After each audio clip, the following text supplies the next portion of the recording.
অমৃত, বল্লভগড় যাওয়ার জন্য তুমি এই শর্টকাটটাই পেলে? নাতাশা, ঘাবড়িও না। ছোটবেলায় এই জঙ্গলের রাস্তা দিয়েই মামার হাভেলিতে যেতাম। আমি রাস্তা জানি। আর তাছাড়াও মামাবাবু 70 কোটির প্রপার্টি আমার নামে করছে। এত বড় জ্যাকপটের জন্য একটু তো রিস্ক নিতেই হবে না? কিন্তু এটা বলতেই হবে, মানুষ তার সারা জীবন কাটিয়ে দেয় শুধু একটা জ্যাকপট পাওয়ার জন্য, আর তুমি ঘরে বসেই এত বড় একটা অ্যাসেট গিফট পেয়ে গেলে। 70 crores, লাকি ইউ। এই পাথরগুলো এখানে কে ফেললো?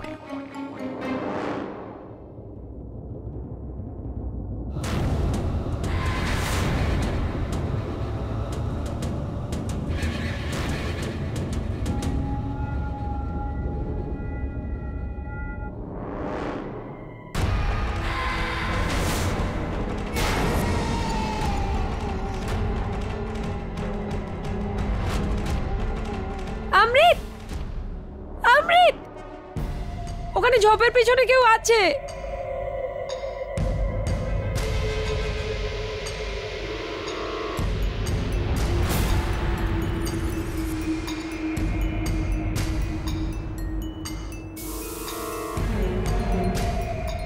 কিচ্ছু নেই।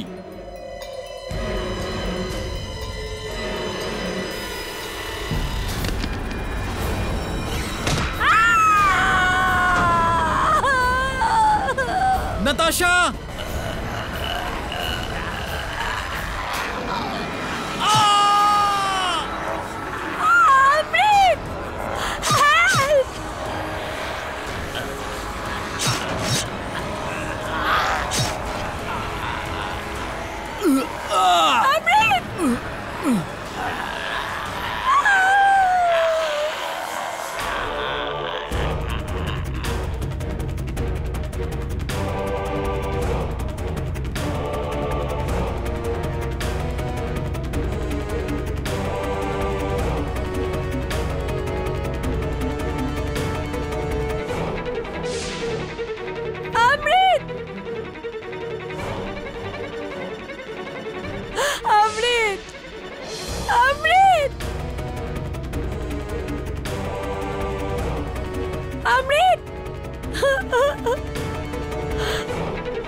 তাড়াতাড়ি কর আরতি, আমরা স্কুলে দেরি করলে তো মাস্টারমশাই সবাইকে মুরগি বানিয়ে দেবে। দেরি তো করছিস, আবার তাড়াতাড়ি বলছিস। আরে 10টা দৌড়ো দৌড়ো, যে শেষে যাবে মুরগি হবে।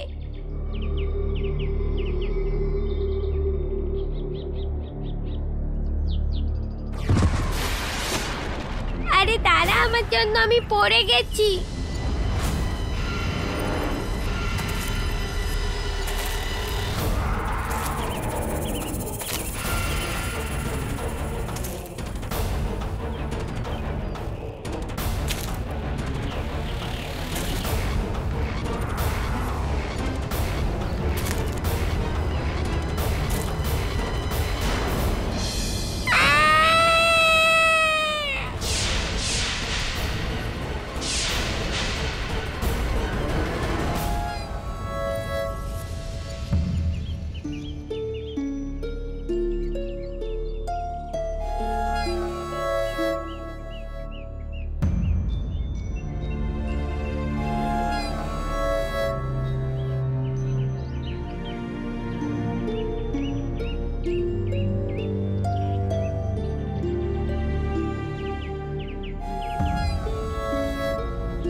মানুষ খেকো।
প্রথমে ভেড়া, তারপরে ছাগল, তারপরে মানুষ, তাও আবার কুমার সাহেবের নিজের ভাগনা।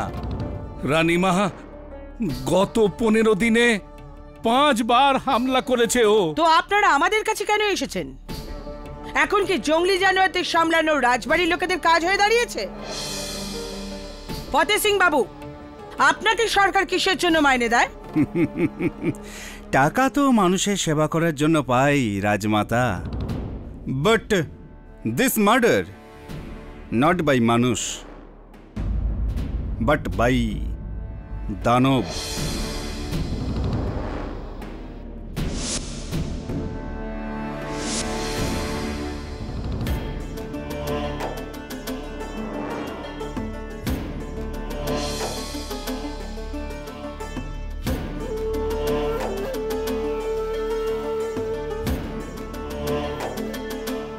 তাবিজ? কার তাবিজ এটা? হুজুর, এটা আপনার ভাগ্নের লাশের পাশ থেকে পাওয়া গিয়েছিল। এটা ওরই হুজুর, ওই বুলুয়ার।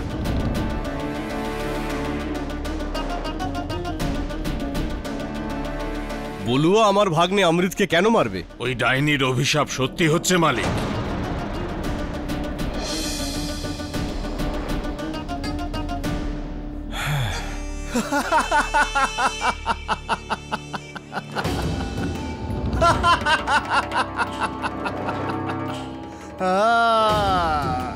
কাকা বাবু, করো করো সবাইকে নিজের উত্তরাধিকারী। যখন এই সম্পত্তির আসল উত্তরাধিকারী এখানে সবার সামনে দাঁড়িয়ে আছে,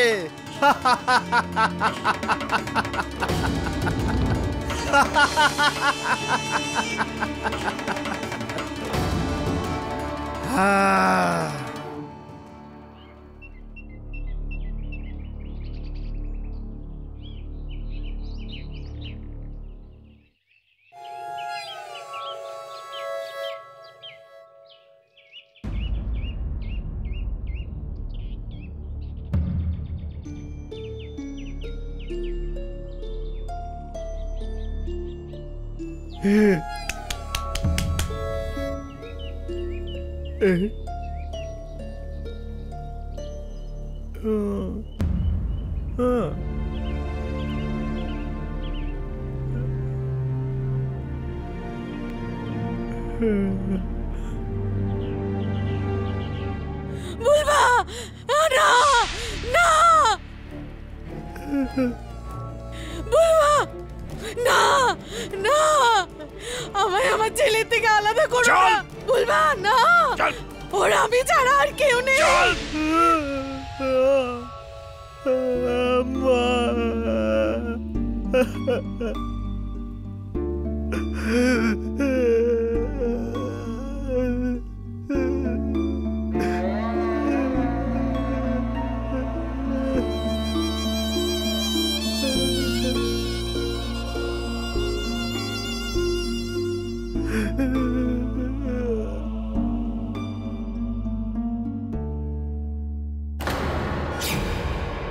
ইন্সপেক্টর সাহেব, এই ঘড়ি তো ছোট কুমারের।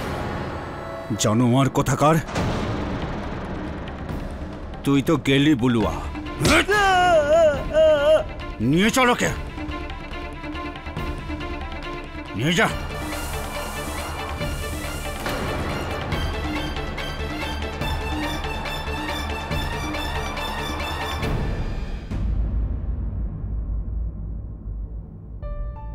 ললিতা দেবী, আপনার মনে হয় যে আপনার ভাইয়ের মৃত্যুর কারণ কোনো জানোয়ার নয়, বরং একটা ষড়যন্ত্র। কেন এরকম মনে হয় আপনার? কি ধরনের ষড়যন্ত্র? আগে যোধপুর থেকে 80 কিলোমিটার দূরে আমার মামার বাড়ি বল্লভগড়, যেখানে আমার মামা কুমার অভিমন্যু প্রতাপ সিং এর হাভেলি আর জমি আছে। তা প্রায় 70 কোটির সম্পত্তি আছে ওনার। ওনার কোনো উত্তরাধিকারী নেই, কারণ উনি কখনো বিয়েই করেননি। তাই জন্য কিছুদিন আগে আমার ছোট ভাই অমৃতকে ফোন করে বল্লভগড়ে রেখেছিলেন, যাতে ওকে ওনার উত্তরাধিকারী বানাতে পারেন। কিন্তু জানি না, আচমকা রাস্তায় ওকে। আনিতা বৌদি, ও কোনো মানুষ ছিল না, আর না কোনো জানোয়ার। ও একটা দানব ছিল বৌদি। আমি ওর হাত দেখেছিলাম, ওর ওই থাবা। বৌদি কাম অন নাতাশা, এই সময় এই যুগে দানব কোত্থেকে আসবে? আমার তো মনে হয় এসব ওনার চাল, যাতে সমস্ত সম্পত্তি ওনার কাছে চলে যায়। কার কাছে? আমার মামা বাবুর সৎমা রাজমাতা সিদ্ধি দেবীর কাছে। কিন্তু অনিতা দেবী, এই কেসে তো পুলিশ কোনো কাঠুরিয়া বুলুয়াকে গ্রেপ্তার করেছে। এসব অ্যাকচুয়ালি রাজমাতার চাল। পুরো বল্লভগড় শুধু ওনার ইশারাতেই চলে। অমৃতকে উনিই খুন করিয়েছেন। আপনি প্লিজ এই কেসটা নিয়ে যত তাড়াতাড়ি সম্ভব ওনার কাছে পৌঁছুন, যাতে এরপরে উনি কারো প্রাণ না নিতে পারেন। বৌদি প্লিজ, তুমি ওখানে ছিলে না, আমি ছিলাম। স্যার, অমৃতকে একটা দানবই মেরেছে। আমি ওকে নিজের চোখে দেখেছি স্যার। ওয়েল, আমিও দেখতে চাই। আর তাছাড়াও ইন্সপেক্টর দবে আর আমি জয়পুর যাচ্ছিলাম, তো ফেরার সময় বল্লভগড় হয়ে আমরা আসতে পারি। কি দবে? হ্যাঁ, কেন নয়? কিন্তু কেডি, আমি তো ডিউটিতে নেই। হ্যাঁ, বল্লভগড়ের ডিউটি তো তোর নয়, আমার হবে এবার। By the way, thanks for the chocolates, my favourite.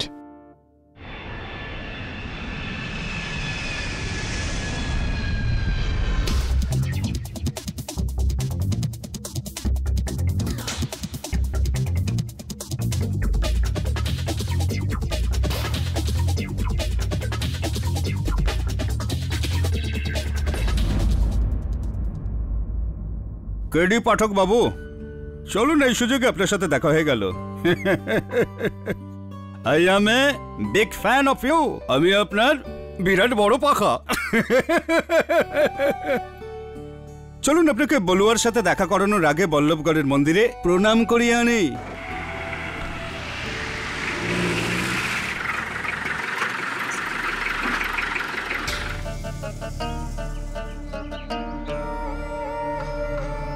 গণিকাম্মা, KD সাহেব, এই হলো আপনার মন্দির। আমার নাম মহিপাল সিং, এডিসি অফ কুমার অভিমন্যু প্রতাপ সিং। আমি বলেছিলাম ফতেহ সিংকে সবার আগে আপনাকে এখানে নিয়ে আসুন, যাতে আপনি সত্যিটা জানতে পারেন। আচ্ছা, কি তাহলে সত্যিটা? ওই লোক যাকে আপনি বাঁচাতে এসেছেন না, আসলে ও কোনো সাধারণ মানুষ নয়, একটা আস্ত শয়তান, একটা ডাইনি ছেলে। তো একজন রাক্ষস আর ওর মা একজন ডাইনি। জানতাম আপনারা শহরের লোক একে মজা ভাববেন, কিন্তু পাঠক সাহেব, বল্লভগড়ের ছোট ছোট বাচ্চারাও এই ইতিহাসটা জানে। বুলবাকে সবাই শয়তানি ডাকে। এমন এক শয়তান যে যখন চায় নিজের ইচ্ছেতে একটা রক্তখেকো জানোয়ারের রূপ নিয়ে শয়তান হয়ে যায়। শয়তান। I see. আরে আমরা তো শুধু এইটুকুই চাই কেডি সাহেব, যে আপনি এই বুলবাকে বাঁচাবেন না, কারণ শয়তানকে বাঁচিয়ে আপনি বল্লভগড়কে খুব বিপদে ফেলবেন।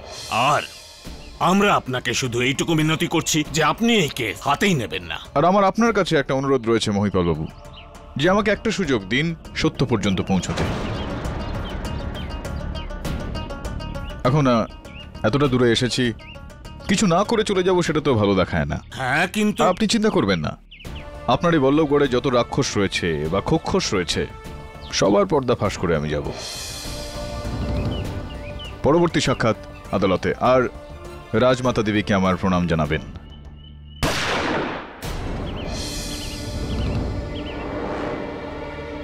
ওফ, আজ আবার নিশানা লাগতে লাগতে ফসকে গেল।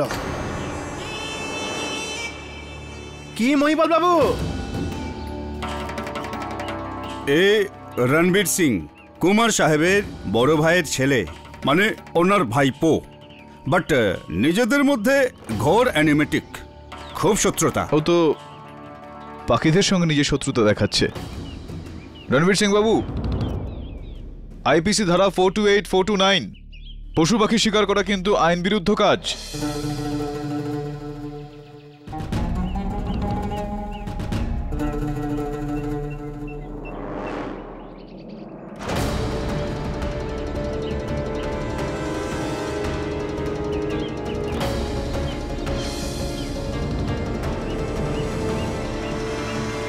বল্লভগড়ে কোন কোন আইনত অপরাধকে আটকাবেন উকিল বাবু?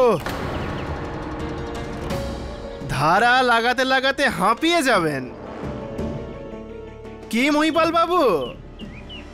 বেশ ভালো লাগলো আপনাদের সবার সঙ্গে দেখা করে। আদালতে দেখা হবে, চল দেবে।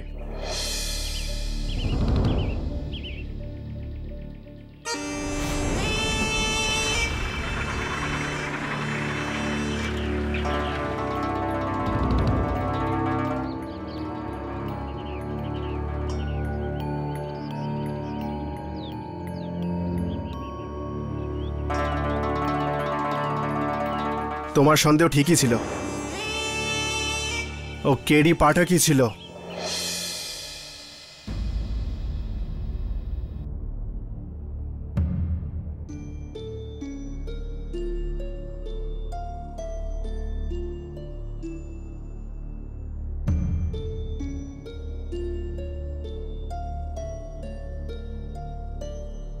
বাহ, এটা তো বেশ সুন্দর।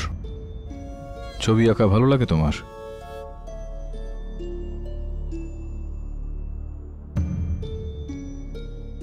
বুলবা, এটা বলো, তুমি জানো তোমাকে এখানে কেন নিয়ে আসা হয়েছে?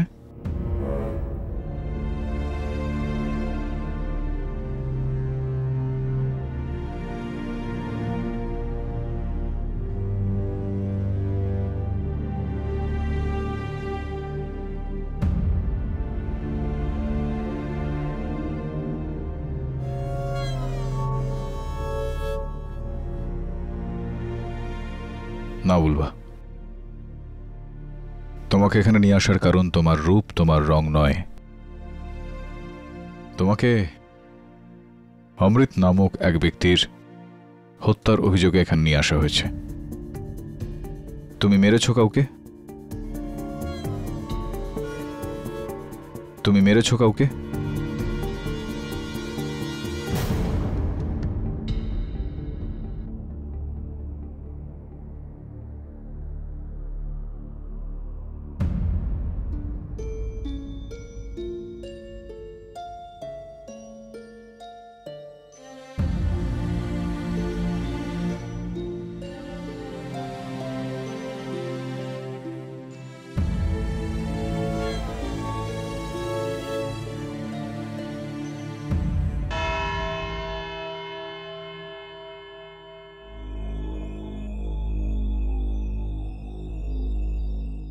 শেখাওয়াত, নবল কিশোর শেখাওয়াত। আপনি হয়তো ভাবছেন আমি আমার নাম কেন বলছি আপনাকে, কারণ আপনি বাকি জীবনটা আমার নাম কখনো ভুলবেন না। যখনই আপনার প্রথম হারের কথা হবে না, তখন লোকের মুখে আমার নামটা নিশ্চয়ই আসবে। কেডি পাঠক। আচ্ছা, just a sec of my knowledge, আপনার এই কেডির ফুল ফর্মটা কি? অদ্ভুত বিষয়। যে প্রশ্নটা গোটা ভারতবর্ষ জিজ্ঞেস করছে সেই প্রশ্নটা আপনিও জিজ্ঞেস করছেন। এখনো পর্যন্ত তো কাউকে বলিনি। আপনাকে প্রথম দেখাতে কি করে এটা বলে দিই? চলুন বলে দেব। যদি এই কেসটা আপনি জিততে সফল হয়ে যান তো। স্যার স্যার স্যার আচ্ছা,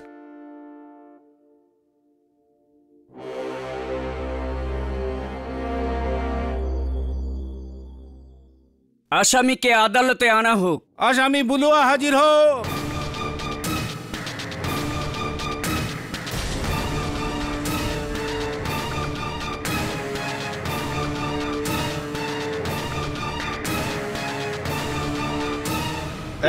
এক মিনিট দেখো দেখো, আমি আমি আমি তোমার সঙ্গে আছি, তোমার সঙ্গে আছি। এবার ওকে ছেড়ে দিন। এই এনো এনো, তোমার এই টক মিষ্টি লজেন্স খুব ভালো লাগে না? নাও, নিয়ে নাও নাও। এসো এসো আমার সঙ্গে, ছেড়ে দিন ওকে, ছেড়ে দিন। এখানে এখানে এখানে চলে এসো, এসো। ব্যাস ব্যাস ব্যাস ব্যাস ব্যাস, এখন শান্ত হয়ে এখানে দাঁড়িয়ে থাকো। যদি কোনো জিনিসের দরকার পড়ে তো আমাকে বলবে, আমি ওখানে বসে আছি, ঠিক আছে?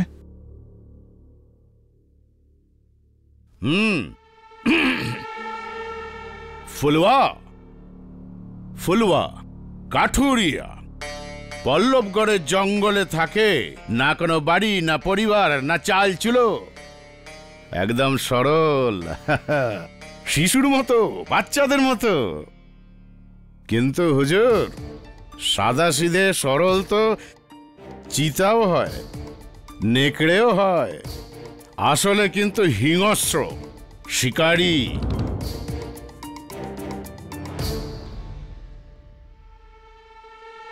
কথাটা বোঝা গেল?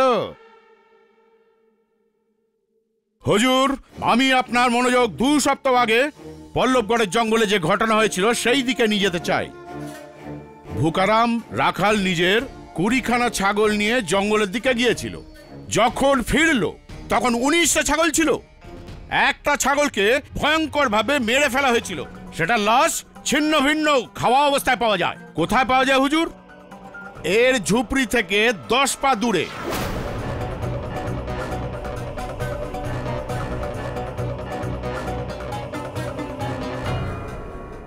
লোকে ভাবলো যে একটা ছাগলেরই তো ব্যাপার, ছেড়ে দাও, ভুলে যাও, মাফ করে দাও একে। কিন্তু হুজুর, 3 দিন পর আর একটা ঘটনা ঘটলো। রতনলাল নিজের 2টো বলদ নিয়ে জঙ্গলের দিকে গেল, ওর একটা বলদকে মেরে ফেলা হলো। ওই রকমই ওর লাশটাও ছিন্ন ভিন্ন রক্তাক্ত অর্ধভুক্ত অবস্থা পাওয়া গেল। কোথায় পাওয়া গেল? এর ঝুপড়ি থেকে 10 পা দূরে।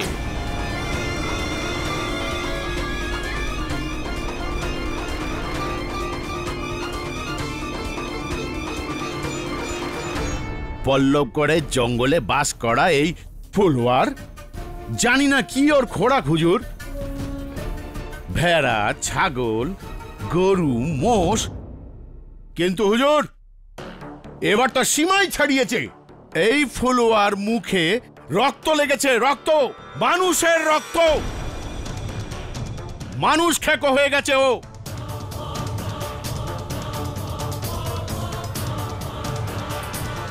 একুশে মের রাতে অমৃত রাঠোর নিজের বন্ধু নাতাশা পুরীর সাথে ওই জঙ্গলের ভিতর দিয়ে যাচ্ছিল। আজ্ঞে হুজুর, তাদের উপরও আক্রমণ হলো, প্রাণঘাতী আক্রমণ। ওই আক্রমণে ওনার প্রাণ চলে গেল। আর ওই আক্রমণ কোথায় হলো হুজুর? এর ঝুপড়ি থেকে 10 পা দূরে।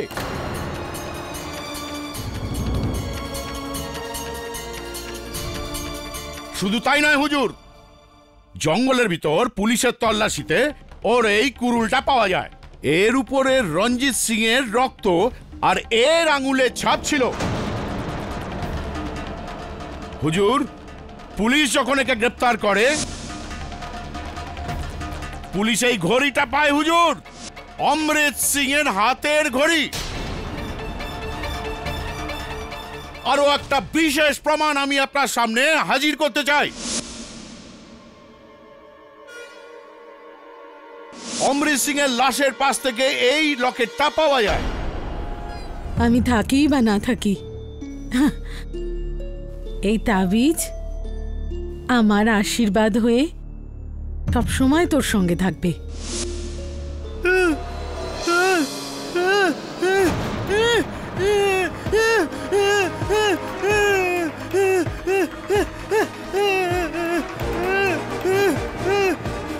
এত করে বুঝতে পারলি যে এটা তোরই লকেট?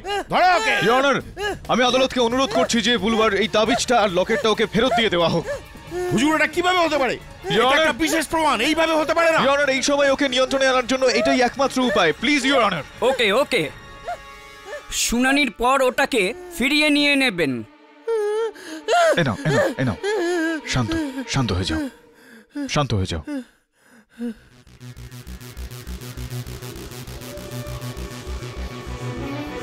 চলে এসো তুমি।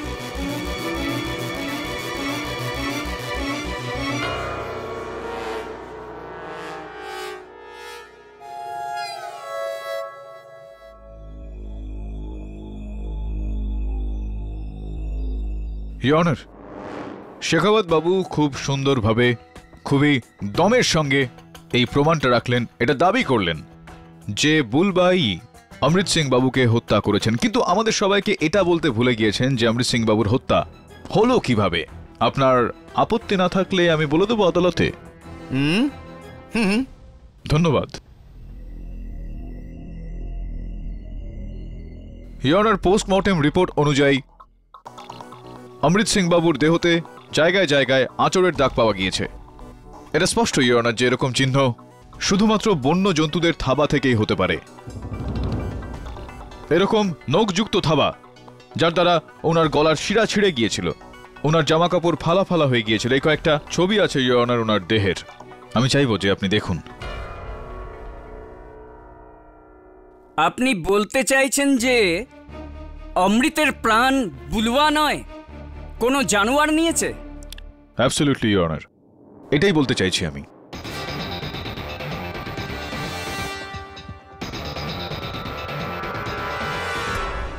এটা স্পষ্ট ইওর অনার, মানুষ হতেই পারে না, কোনো বন্য জন্তুই হবে। হুজুর, 3 মাস আগে বন বিভাগ একটা সার্ভে করেছিল, ওই রিপোর্টটা আমি হুজুরের সামনে পেশ করতে চাইছি। এই রিপোর্ট অনুযায়ী জঙ্গলে ওনারা নীলগাই, খরগোশ, হরিণ, সাপ, ইঁদুর, বেড়াল এই সব জন্তুর প্রজাতি পাওয়া গেছে। আমার তো মাথায় এটা ঢুকছে না হুজুর যে এদের মধ্যে হিংস্র কোনটা, খরগোশ আর শয়তানটা কে? আমাদের হরিণ। কথাটা কি বোঝা গেল? আর এই বিষয়টা বোঝার জন্য ইওর অনার, আমি অমৃত সিং বাবুর মহিলা বন্ধু নাতাশা দেবীকে কাঠগড়ায় ডাকার জন্য অনুমতি চাইছি।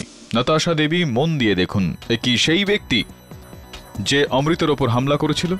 না স্যার, স্যার ওটা কোনো জন্তুই ছিল।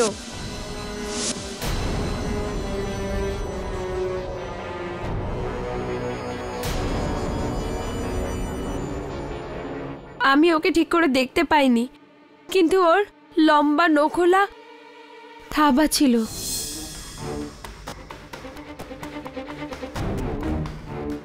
ওর শরীর লোমে ঢাকা ছিল স্যার। স্যার ওটা একটা দানবই ছিল। এই সেই দানব যে নিজের মায়ের দেওয়া অভিশাপকে সম্পন্ন করছে।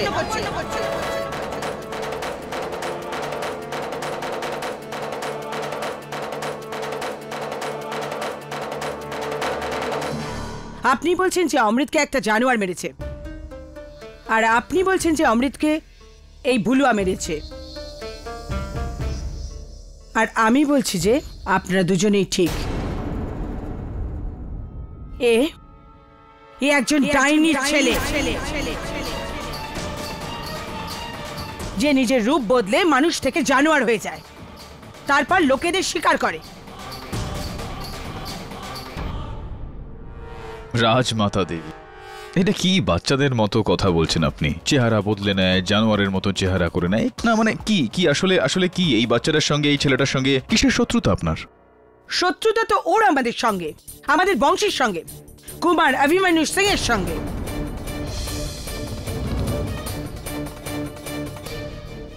কুমার বাবুর সঙ্গে ওর শত্রুতা রয়েছে? কি শত্রুতা, কিসের শত্রুতা বলুন? আরে বলুন না রাজমাতা দেবী, আপনার এই দাবির তো নিশ্চয়ই কোনো ভিত্তি রয়েছে।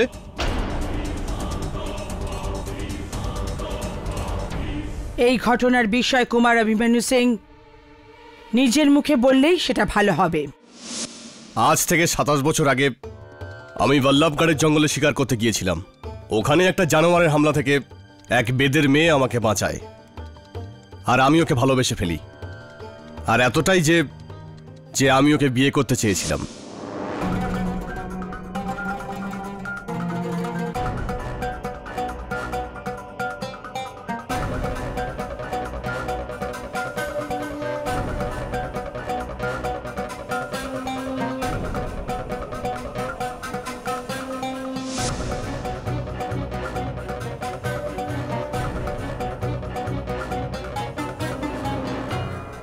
সেই সময় গ্রামের লোকেরা সব মারা যাচ্ছিল।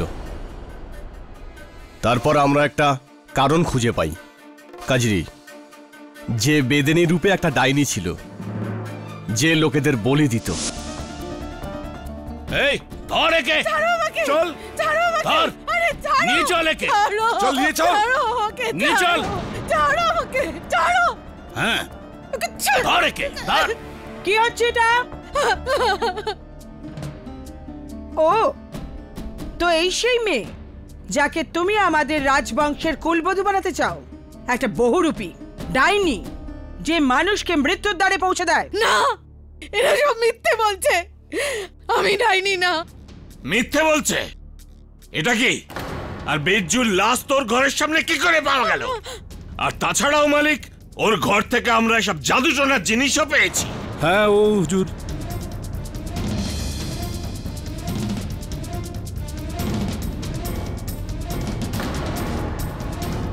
এটা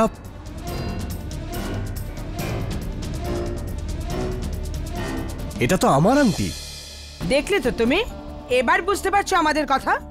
এ জাদুবিদ্যা জানে একটা ডাইনি, ডাইনি টুকটাক করে তোমাকে বশে করতে চেয়েছিল। এ তোমার সম্পত্তি হাতাতে চায়। এইসব জিনিস আমার না কুমার সাহেব, এরা আমাকে ভাসানোর জন্য আর তোমাকে আমার কাছ থেকে দূরে পাঠানোর জন্য এসব করছে। আমি কোনো ডাইনি না, আমি কোনো ডাইনি না, বেদেনি। জানিস না তো এগুলো কি? বল কি এগুলো? এই চিহ্ন শীতলপুরে থাকা ডাইনিদের চিহ্ন। বাস না না, এ তো আমাদের গোষ্ঠীর চিহ্ন, গোষ্ঠীর চিহ্ন আমাদের। হুজুর হুজুর, এর জন্য 4টে প্রাণ গেছে হুজুর। আপনি কোনো উপায় করুন হুজুর, আর আপনি যদি না করেন তবে এ আমাদের ছাড়বে না। হুজুর একটা মিনতি আছে আপনার কাছে, আপনাকে আপনার ভালোবাসার বলিদান দিতে হবে হুজুর, তা না হলে পুরো বল্লভগড়ের সর্বনাশ হয়ে যাবে হুজুর। কাজরি, এর আগে ওরা তোমাকে মেরে ফেলে, চলে যাও এখান থেকে, চিরদিনের জন্য চলে যাও এখান থেকে। না আমি মানু না, এমনটা করো না, আমার গর্ভে তোমার সন্তান, তোমার সন্তান, এমন করো না। বাহ বাহ বাহ, একটা নতুন ষড়যন্ত্র করছো। দেখছো তো তুমি, নিজের সন্তানের অজুহাত দিয়ে এ তোমার রাজবংশী থাবা বসাতে চাইছে। দেখছো তো কত নিচে নামতে পারে এই ডাইনি। নিয়ে যাও ওকে এখান থেকে, আর আবার যদি ওকে এখানে দেখো তাহলে। না আমি বললো, আমি কোনো ডাইনি না। বংশের ভবিষ্যৎ এই ডাইনির সন্তান হতে পারে না। চলে যাও এখান থেকে, নিয়ে যাও এখান থেকে। আমার জন্য না হোক, তোমার সন্তানের জন্য। আমি ডাইনি না, আমার সঙ্গে এরকম করো না অভিমানু, করো না এরকম, আমাকে যেতে দাও। না দাঁড়াও, আমি কোনো ডাইনি না। এই একে নিয়ে চলো। আমার না হোক, তোমার সন্তানের কথা ভাবো। অদ্ভুত বিষয় এটা কুমারবাবু। কিছু লোকের উস্কানি শুনে আপনি একজন মহিলাকে, নিজের প্রেমিকাকে ডাইনি মনে করলেন। অদ্ভুত বিষয় এটা। আমি ভয় পেয়েছিলাম ওর সত্যিটা জেনে, আর যখন আমি ওর গর্ভের সন্তানের কথা জানতে পারি তখন। তারপর কি হলো? অনেক মাস কেটে যায়, কাজরির কোনো খবরই ছিল না। তারপরও একবার হাভেলিতে ফিরে আসে, প্রথম আর শেষবার, ঠিক আমার বিয়ের 1 মাস আগে। কুমার অভিমন্যু, তুমি খুবই ভালো সিদ্ধান্ত নিয়েছো যে তুমি আমার ভাইজিকে বিয়ে করার জন্য রাজি হয়ে গেছো। দেখে নিও, ইন্দুমতি তোমাকে সব সময় খুশি রাখবে। এখন তো এই বাড়িতে সানাই বাজার অপেক্ষা রাজমাতা। পুরো বল্লভগড়কে বউয়ের মতন সাজিয়ে দেব, চারদিকে ঢাক ঢোল নাগারা, আর খুশি হবে। ছাড়ো, ছাড়ো আমাকে।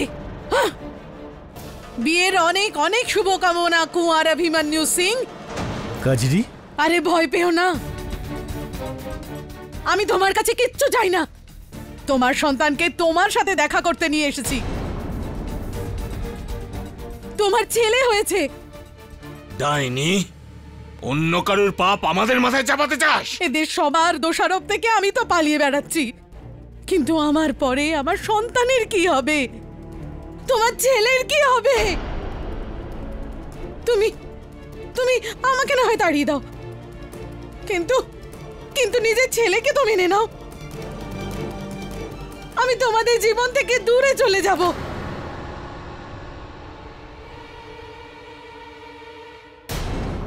আমি তোমার জন্য এর থেকে বেশি করতে পারবো না।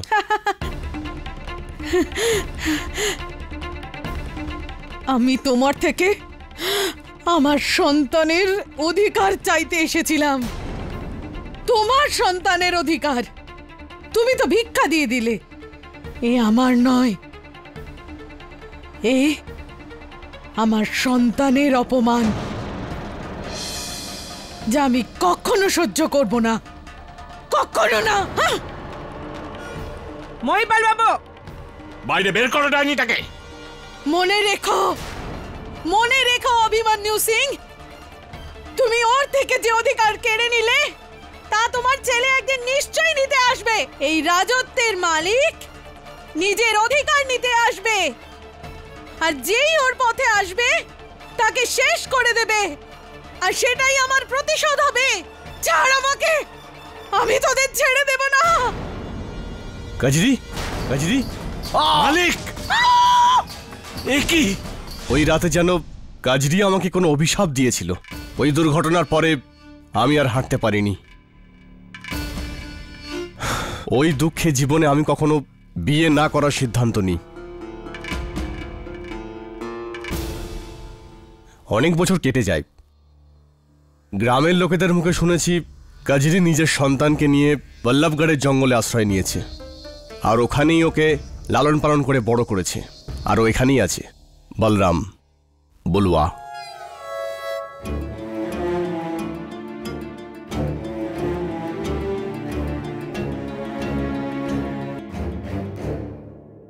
ও 7 বছরের ছিল যখন গ্রামে আরেকজন মারা যায়, আর তার অপরাধে পুলিশ কাজরিকে গ্রেপ্তার করে নিয়ে গিয়েছিল। আর ওর এই ছেলে একাই ও জঙ্গলে বড় হয়। কুমারবাবু, আপনার এই গল্পটাকে আমি পুরোপুরি বুঝতে পেরে গেছি। এইটা আমি বুঝতে পারছি না যে এর মধ্যে বেচারা বুলুয়ার ঠিক কি দোষ রয়েছে, কেন ওকে ফাঁসাচ্ছেন, কেন এতটাই গভীর একটা দোষারোপ ওর মাথায় দিচ্ছেন।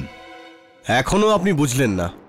গ্রামের লোকেরা বলে ডাইনি যখনই কাউকে জন্ম দেয় তো সে দানব হয়ে জন্মায়, অর্ধেক মানুষ অর্ধেক জানোয়ার। আপনি ওর চেহারাটা তো দেখুন, ওর চোখ মুখ, ওর এই ভয়ানক রূপ, সব গ্রামবাসীরা ভয় পায় ওকে।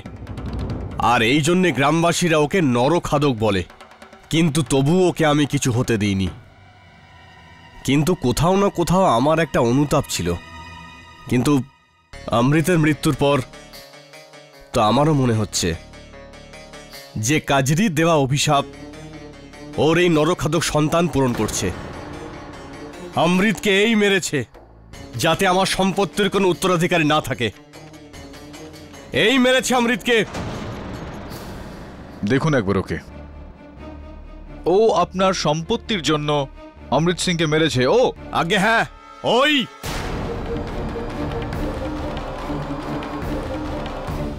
Order, order. ইওর অনার, এই ধরনের আদালতে এরকম গল্পের প্রেক্ষাপট তৈরি করে একজন নিষ্পাপ ব্যক্তিকে এতটা গভীরভাবে অভিযুক্ত করা, এটা কোথাকার ন্যায়? আপনি ঠিক বলছেন। কোনো শোনা কথার ওপর নির্ভর করে আর কোনো ডাইনি দানবের গল্পের ওপর নির্ভর করে বিচার করা যায় না। কিন্তু অপরদিকে বলরাম ওরফে বুলওয়ার বিপক্ষে পুলিশ যে প্রমাণ পেশ করেছে ওটাকেও তো উড়িয়ে দেওয়া যায় না।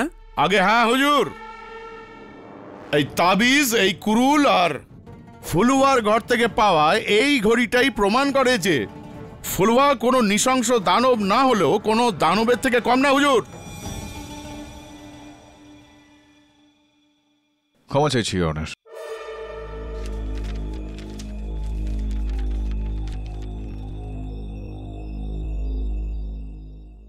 রাক্ষসেপনা তো সেই করেছে মিস্টার শেখাওয়াত যে এই বেচারাকে এই হত্যাকাণ্ডে ভাসিয়েছে, আর হত্যা যে করেছে তার নাম এটার মধ্যে লেখা রয়েছে।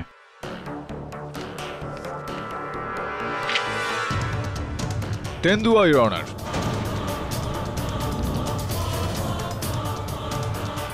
You sure mister KD? I think I am Mr. Shekhawat. May I carry on? Your Honor, বল্লভগড়ের জঙ্গল থেকে 8 কিলোমিটার দূরত্বে শীতলপুরে জঙ্গল রয়েছে, যেখানে বন বিভাগের এই সাম্প্রতিকতম তালিকা অনুযায়ী 5 তেন্দুয়ে আছে। এই দুটো জঙ্গলের মাঝে সত্রা নদী রয়েছে, যেটা এই সময় এই গরমের কারণে শুকিয়ে রয়েছে। ইওর অনার, গরমের মরশুমে নদী শুকিয়ে যাওয়ার কারণে শীতলপুর জঙ্গলের জন্তুরা বল্লভগড়ের জঙ্গলে চলে আসে জলের খোঁজে। এটা সব রকমভাবেই সম্ভব যে ওখান থেকে একটা তেন্ডুয়া এখানে চলে আসে, আর যার কারণবশত গত 3 দিনে এই গরু, ছাগল, ভেড়া মারা গিয়েছে। আর সবশেষে অমৃত সিং বাবু। নো নো মিস্টার কেডি, এটা হতে পারে না। How can it be possible? হ্যাঁ, good question, but a better question your honour. যে বন বিভাগ দফতরের এই সূচি অনুযায়ী এই বিষয়টার কি গ্যারান্টি রয়েছে? যে বিষয়টা শেখাওয়াত বাবু বলেছিলেন যে বল্লভগড়ের জঙ্গলের মধ্যে কোনো নরখাদক নেই, এই কথাটার কি গ্যারান্টি রয়েছে? যদি এরকম হয় তো আমি চিতাবাঘের আক্রমণকেও রুল আউট করতে পারি না। অমৃত সিং এর লাশকে দ্বিতীয়বার পরীক্ষা করা হোক। ইওর অনার, আমি আদালতের কাছে অনুরোধ করব যে আমার মক্কেলকে জামিনে ছেড়ে দেওয়া হোক। ঠিক আছে, 24,000 টাকা জামানতে বেল মঞ্জুর করা হচ্ছে।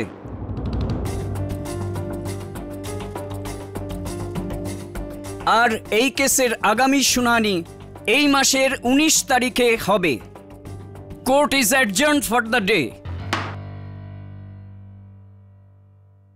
আরে শেখাওয়াত বাবু, শুনুন না, এখন আমার নামের এই রহস্যটা খুলুক বা না খুলুক, এই কেসটার রহস্য খুব শীঘ্রই কিন্তু খুলে যাবে। C on the 19th। রাজমাতা, অনেক মিথ্যে বলেছেন আপনি। এর পরের শুনানিতে আপনার জেল হবে।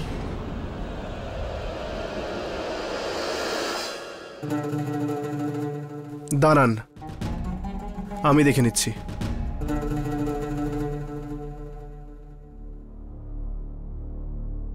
এখনো সময় আছে কাকাবাবু, আমায় একটা সুযোগ দিন। এই সম্পত্তিটাকে কোনো পুরুষই সামলাতে পারে, আমি সব সামলে নেব। এ কেউ যে এই সম্পত্তির লোভে এইখানে আপনার বিরুদ্ধে দাঁড়িয়েছে।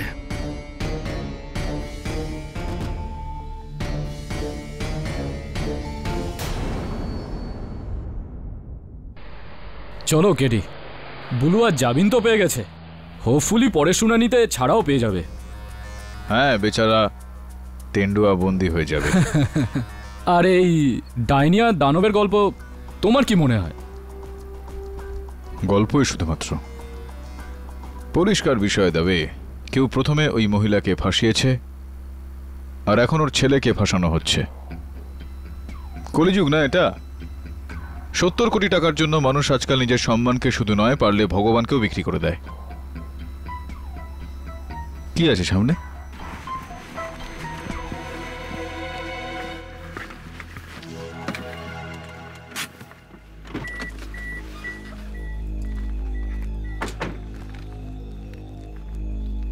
রাস্তার মাঝখানে পাথরকে রেখে গেছে রে, অবাক কাণ্ড। ওটা না,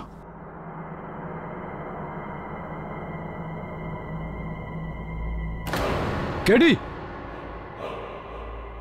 কেডি,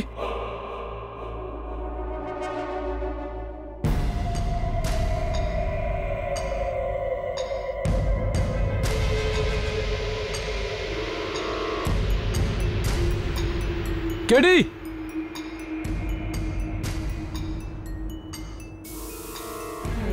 কেডি, কেডি।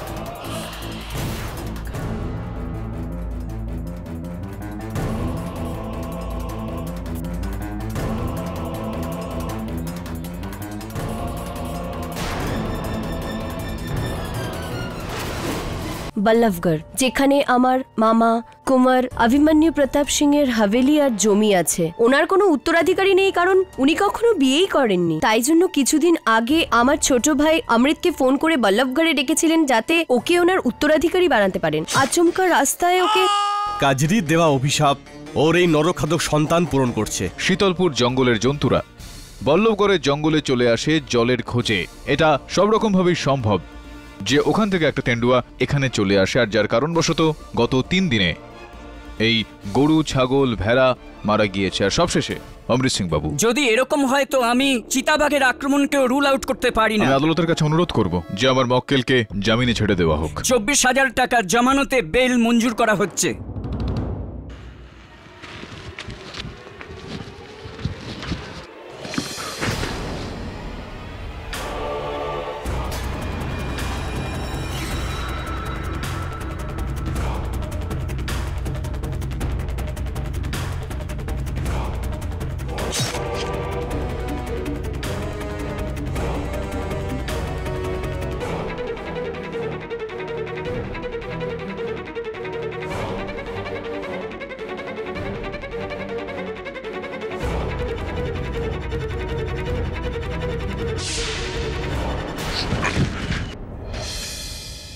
কোথায় ছিলে? আমি এটা কি হয়েছে হাতে? আচ্ছা, আপনি কি ওনার মুখটা দেখেছেন? না, সবকিছু এত তাড়াতাড়ি হয়ে গেল, চেহারাটা দেখতে পেলাম না। এই আপনার হাতে আঁচড়টা কিভাবে হলো? ও জানি না হঠাৎ কি করে হলো। কেডি এই লজেন্স তো বুলুয়া খায় না? হ্যাঁ, আর যদি তবে তুই এই বিষয়টা জানিস তাহলে বুলবাকে যে ভাসিয়েছে সেও এই বিষয়টা জানে। একটু ভাব যে বুলবা আমার উপর আক্রমণ কেন করবে? আমার উপর আক্রমণ সেই ব্যক্তি করেছে জন্তুর ছদ্মবেশে, যে চায় না যে আমি কেসটা লড়ি।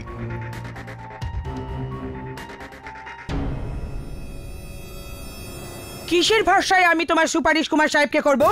তুমি কখন এই পরিবারের মান রেখেছো? বলো বলো না, চুপ করে কেন? তুমি তোমার ফুর্তির জন্য নিজের বাপ ঠাকুরদার সম্মানই নয়, এই রাজবাড়ির মান মর্যাদা নিয়ে জুয়া খেলেছো। শুধু একটা সুযোগ দিন আমায় রাজমাতা, মা দুর্গার দিব্যি আমি সব ছেড়ে দেব, সব ছেড়ে দেব। শুধু একবার কাকাবাবু তার দায়িত্ব আমাকে বুঝিয়ে দিক, আমি ওনাকে এমন ছেলে হয়ে দেখাবো যা তিনি স্বপ্নেও ভাবতে পারেননি। আপনি কৃপার জন্য শুধু রাজমাতাই নন, বরং দেবী দেবী। আপনার কথা কাকাবাবু কখনোই ফেলবেন না। শুধু একবার আমার সুপারিশ আপনি ওনাকে করে দিন, আমি আপনার কথায় সারা জীবন চলবো। আমি কথা দিচ্ছি, কথা দিচ্ছি। না না, আমার দ্বারা এটা হবে না। আমি রণবীরকে আমার উত্তরাধিকারী বানাতে পারবো না। বিপদের সময় শুধু আপন রক্তই কাজে আসে বাবা অভিমন্যু। রণবীর আমাকে কথা দিয়েছে এই রাজবাড়ির ওপর, আমাদের বংশের ওপর কোনো আঁচ আসতে দেবে না। কাকাবাবু, আমি তো এখন শুধরে গেছি। কথা ওটা নয় রণবীর, অমৃতের সাথে যা হয়েছে তারপর আমি এটা চাই না যে তোমার সাথেও বা পরিবারের কোনো সদস্যের সাথে এটা হোক। তোমাকে উত্তরাধিকারী করে ওই দানবের শিকার হতে দিতে চাই না। তাহলে তুমি কি করতে চাইছো? ওই যা প্রথমে ছিল, আমি আমার সম্পত্তি কোনো মানুষের নামে নয়, বরং গিরিজা দেবী ট্রাস্টের নামে করে দেব। 70 কোটি ট্রাস্টের নামে? অভিমন্যু বাবা, পূর্বপুরুষদের এত কষ্টের সম্পত্তি তুমি এইভাবে দান করতে পারো না। এর উপর সবার আগে তোমার নিজের লোকেদের অধিকার। কিন্তু রাজমাতা, তোমার কি আমার উপর ভরসা নেই বাবা? তাহলে কালকেই উকিলকে ডেকে উত্তরাধিকার রণবীরকেই করে দাও, তাতেই আমাদের সবার ভালো হবে।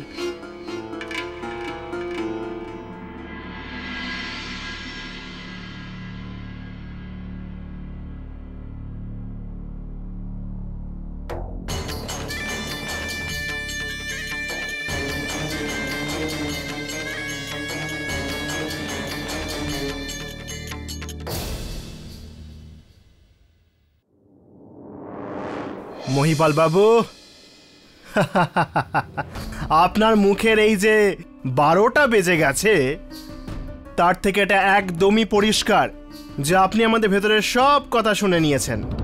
যান, আমাদের উকিলকে ডেকে আনুন এখানে। কাল সকালে কাকাবাবু নতুন উইল বানাতে চান।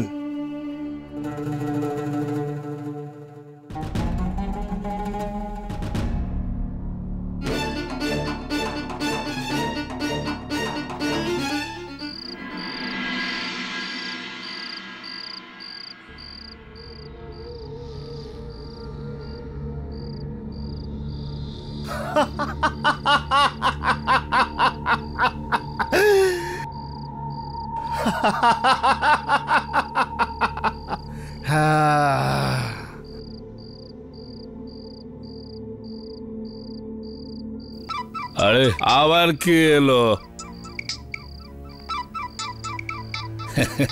রণবীর বাবু।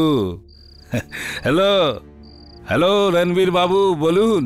হ্যাঁ, রণবীর নয়, কুমার বাবু বলুন। কুমার বাবু। কি বড় কুমার সাহেব তোমাকে উত্তরাধিকারী বানিয়ে দিয়েছে? হ্যাঁ, এবার বল্লভগড়ের রাজা আমি। এতে তোমার লাভও কিন্তু আছে, ঠিকাদারি কাজে উন্নতি করবে। তবে খুব সাবধানে। হ্যাঁ, তোমার মনে আছে না সেই সাপ? যেই উত্তরাধিকারী হবে তারই মৃত্যু। কোন মায়ের বেটার ক্ষমতা আছে যে আমায় আঘাত করে? এবার শুধু আমি আর তুমি। এর মাঝে যদি কেউ আসে, তারও শুধু আছে আমার কাছে। হ্যাঁ, গাড়ি বের করো আমার।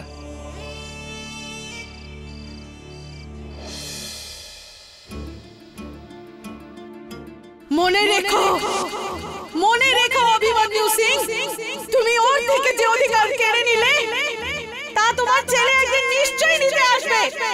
এই রাজত্বের মালিক নিজের অধিকার নিতে আসবে, আর যেই ওর পথে আসবে তাকে শেষ করে দেবে, আর সেটাই আমার প্রতিশোধ হবে।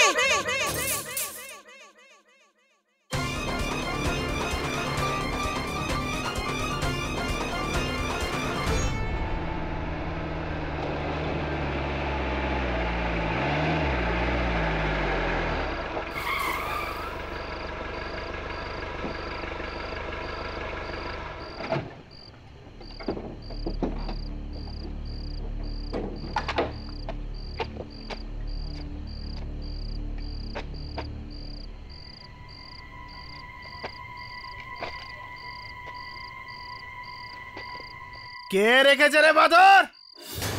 এই সরাও এটাকে। বল্লভগড়ের রাজকুমার আমি।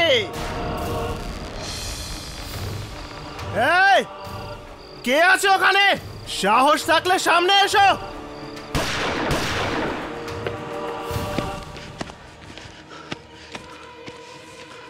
কে আছে ওখানে? বল্লভগড়ের কুমারের হুকুম, সামনে এসো। সামনে এসো, না হলে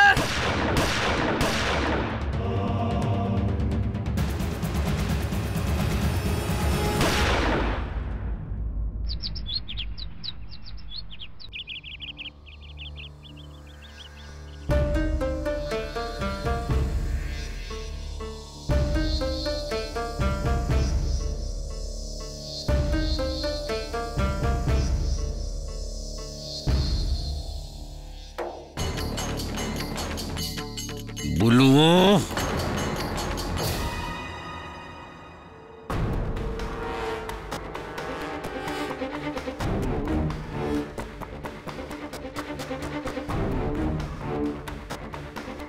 গেল কোথায় ও?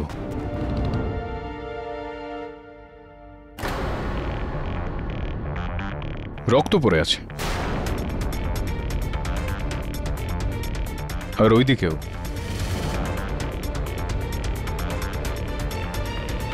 ওইদিকে গেছে বোধ হয়। চল। বুলুয়া,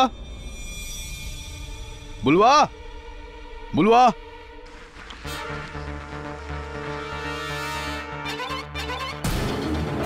বুলুয়া,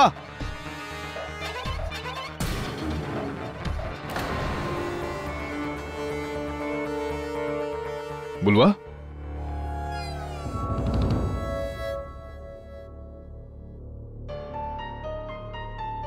বুলুয়া, কি হচ্ছে তোমার? এখানে এইভাবে কেন বসে আছো? বলুয়া,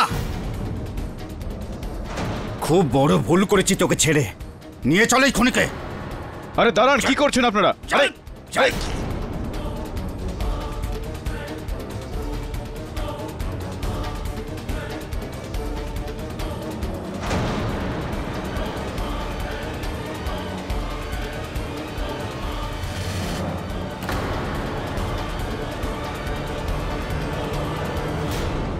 হুজুর, প্রথমে অমৃত আর এখন রণবীর। কুমার অভিমন্যু রণবীরকে নিজের উত্তরাধিকারী করতে চেয়েছিলেন। সে রাতে রণবীরের ওপর ভয়ানক আক্রমণ হয়। রণবীর নিজের বন্দুক দিয়ে হত্যাকারীর উপর গুলি চালায়। ওই গুলি হলো এইটা, যেটা পুলিশ বুলুয়ার হাতে বিদ্ধ অবস্থায় পেয়েছে। কেডি বাবু, এখনো আপনার মনে হচ্ছে যে এই কাজটা কোনো চিতা বা নেকড়ে করেছে? রণবীরের চালানো গুলি এই কথাটাই প্রমাণ করছে যে ওকেই বুলুয়াই মেরেছে। বুলুয়া, বুলুয়া, মহামান্য বিচারককে বলো যে তোমার উপর গুলি কে চালিয়েছিল। যখন তোমার উপর গুলি চালানো হয় তোমার গুলি লাগলো, কোথায় ছিলে তুমি, কি করছিলে?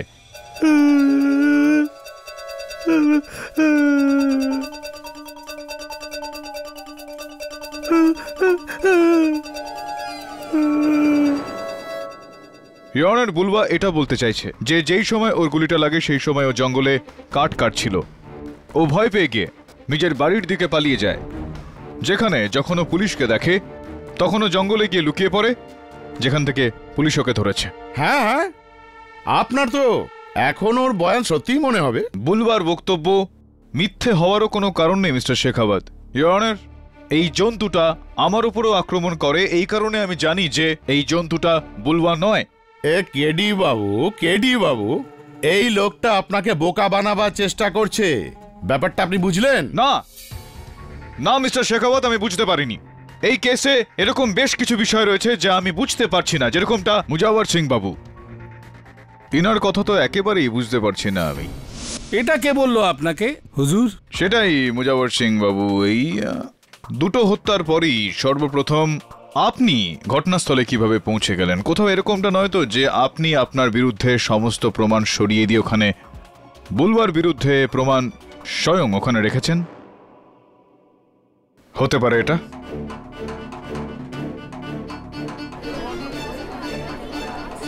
কি বলছেন আপনি হুজুর? আরে আমি জঙ্গলের ঠিকাদার, কাজের জন্যই আমাকে জঙ্গলে ঘুরে বেড়াতে হয়। আমাকে কি হঠাৎ করে ওখানে দেখা গেছে? না না না না না, এই ঠিকাদারি থেকে মনে পড়লো আমার। আচ্ছা, রণবীর কি মৃত্যুর আগে আপনাকে কথা দিয়েছিল যে যদি ও কুমার হয়ে যায় তাহলে ও নিজের কাছ থেকে সমস্ত ঠিকাদারের কাজ আপনাকে দিয়ে দেবে, পুল, সড়ক ইত্যাদি ইত্যাদি সবকিছুই ও আপনাকে দিয়ে দেবে?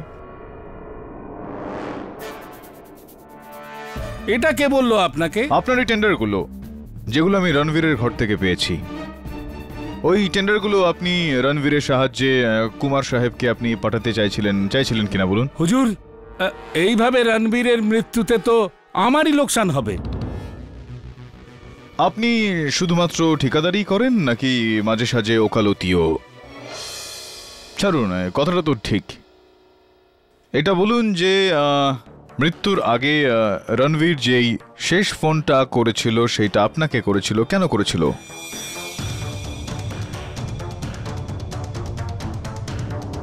হ্যাঁ হুজুর, নিজের উত্তরাধিকার হওয়ার খবর দেওয়ার জন্য। আচ্ছা আচ্ছা আচ্ছা, এই খবরটা শোনানোর জন্য। এটার মানে এটা দাঁড়ায় মুজাওয়ার সিং বাবু যে আপনি একমাত্র বাইরের লোক যে এই খবরটা জানতো। তাহলে কি আমি মেরেছি ওকে? দেখুন হুজুর, এ সব কাজই ওই করেছে, ওই ভুলুয়া। আরে ডাইনির ছেলে, নিজের মায়ের বদলা নিচ্ছে। রূপ বদলানো একটা দানব। হুজুর, যদি এ দানব হয় তাহলে আমার কোনো ভয় নেই। আপনি শুধু আমার সাথে ওকে 2 ঘন্টা ছেড়ে দিন, আমি ওকে উল্টো করে ঝুলিয়ে ডান্ডা দিয়ে পিটিয়ে সত্যিটা বার করে নেব। আর আমি যদি এটা করতে না পারি না, আমার মুখে ছাই ভরে দেবেন। মুখের থেকে মনে পড়লো, আপনি আপনার মুখে কিছু রাখেন এই দাঁত খোঁচানোর জন্য? Toothpick maybe, mister Fateh Singh? হ্যাঁ স্যার। তো এই রণবীর সিং বাবুর মৃতদেহের পাশ থেকে টুথপিক পাওয়া গিয়েছে, আপনার এটা?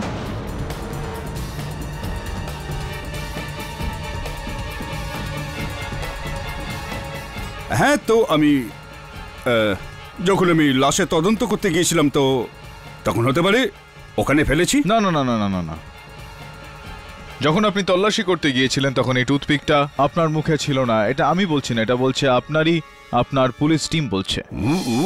ওটা হতেই পারে না অকুল সাহেব। আমি তো এটা বুঝতে পারছি না যে এর সঙ্গে আমাকে কেন জড়াচ্ছেন, যখন সবাই জানে যে এটা শয়তানের কাজ। ব্যাস ব্যাস ব্যাস ফতেহ সিং বাবু, এনাফ। ইওর অনার, এই বিষয়টা এখানেই শেষ করা হোক, আর একজন এমন ব্যক্তিকে এখানে ডাকা হোক যার থেকে বেশি বুলবাকে আর কেউ চেনে না, যে এত বছর ধরে কারাগারে সময় কাটিয়ে আসছেন। বুলবার মা কজরি।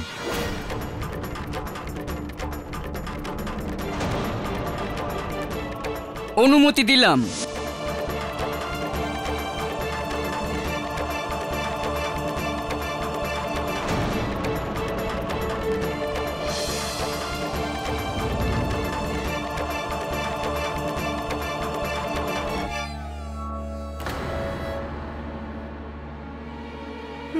মা, আমার বাচ্চা।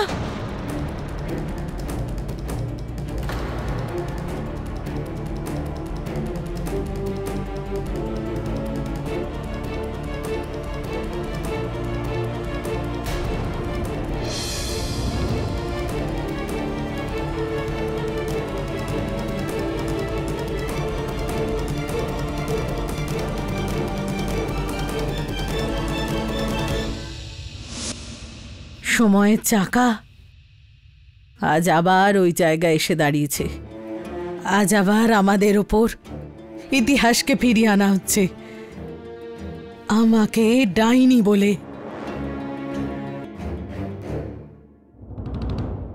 হত্যাকারী বানিয়ে আমাকে এই লোকেরা শাস্তি দিয়ে দিয়েছিল, আর আজ আমার ছেলের উপরও একই দোষারোপ করছে। আরে আমার সঙ্গে তো তোমার শত্রুতা ছিল, কিন্তু হুজুর আমার ছেলেটা কি করেছে? একে কেন এনেছে এখানে?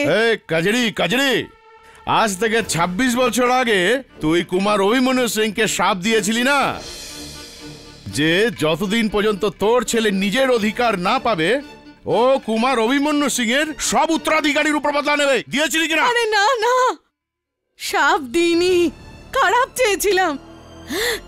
এক মায়ের হৃদয় থেকে বেরোনো হাহাকার ছিল। যদি আমি আগে জানতাম যে আমি কিছু বললে আমার ছেলের উপর এত বড় বিপদ আসবে, তাহলে কিছু বলতাম না, একটা কথাও বলতাম না। কুমার অভিমন্যু সিং, তুমি 100টা মিথ্যে বললেও একটা সত্যি চাপা থাকবে না। বুলবা তোমার সন্তান,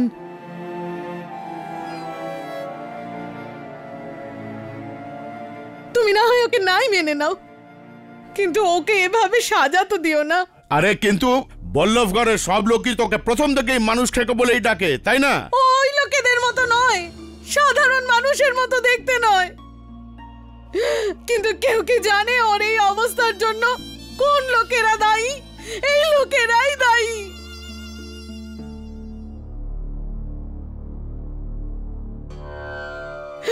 কজরি দেবী,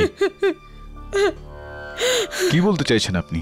যখন ও আমার পেটে ছিল আর আমাকে হাভেলি থেকে বের করে দিয়েছিল, তখন ছেড়ে দাও আমাকে, ছেড়ে দাও।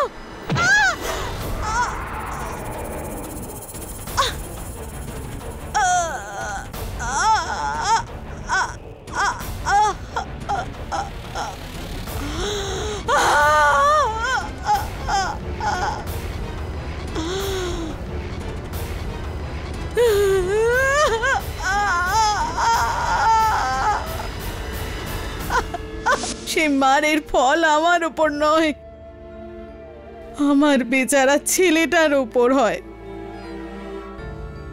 এমন সাংঘাতিক ফল যে এমন প্রতিবন্ধী হলো।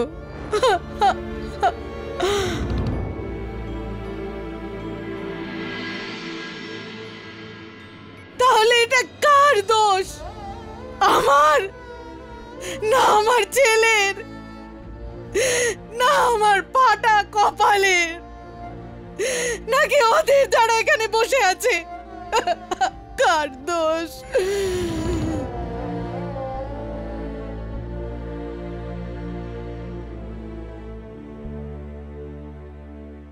কুমার অভিমন্যু সিং, তোমার সাথে দেখা হওয়া আমার জীবনের সবচেয়ে বড় ভুল ছিল।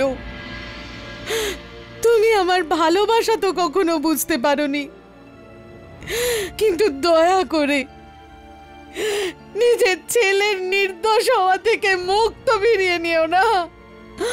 ওর এরকম সাজা হতে দিও না।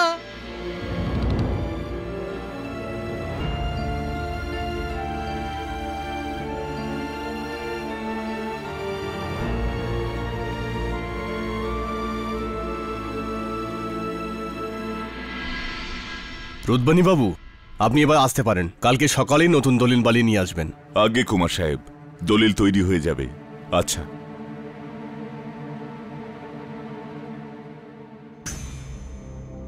আমি ঠিক করে নিয়েছি রাজমাতা, আমার সমস্ত সম্পত্তি বলরাম বুলওয়ার নামে করে দিচ্ছি।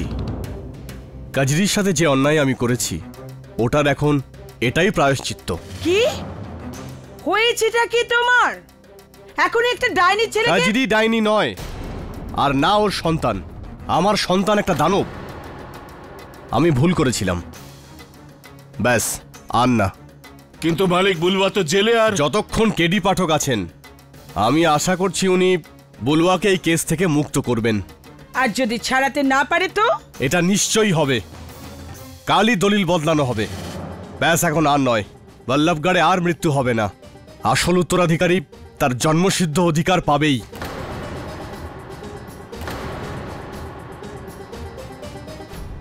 আমি ভাবছিলাম যে রণবীর আর অমৃতের মৃত্যুতে কার লাভ বেশি। কেডি এই হিসাবে দেখতে গেলে তো সবচেয়ে বেশি সুবিধা অনিতাই পাবে, যে তোমার কাছে এই কেস নিয়ে এসছে।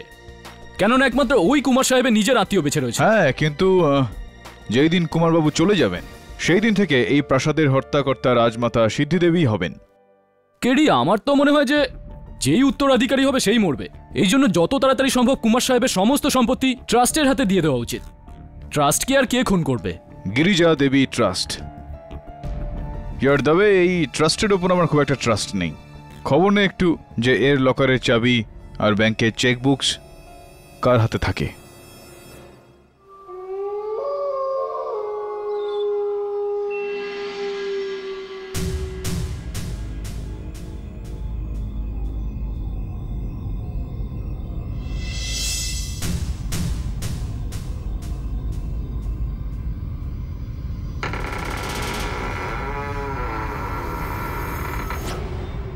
তুমি?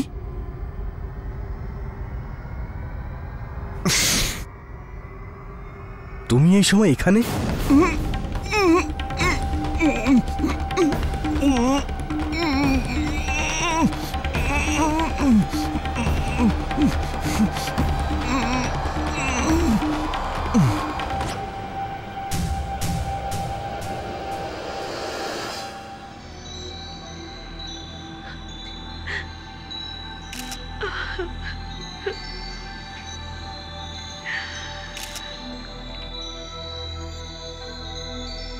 মনে হচ্ছে ঘুমের মধ্যেই হার্ট অ্যাটাক হয়েছে, আর ওটার আগেই কুমার সাহেবের প্রাণ বেরিয়ে গেছে।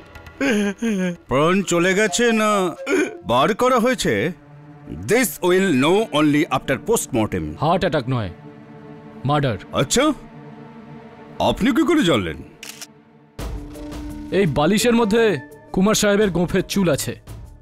যখন এই বালিশ দিয়ে কুমার সাহেবের মুখ চাপা হয় তখন স্বাভাবিকভাবেই কুমার সাহেব ওই হত্যাকারীর সঙ্গে লড়ার চেষ্টা করেছেন, আর সেই হাতাহাতি করার সময় কুমার সাহেবের হাতে খুনির চুল এসে যায়। বল্লভগড়ের হত্যাকারী ও কোনো জন্তু বা দানব নয়, ও একজন মানুষ, মহিলা অথবা পুরুষ।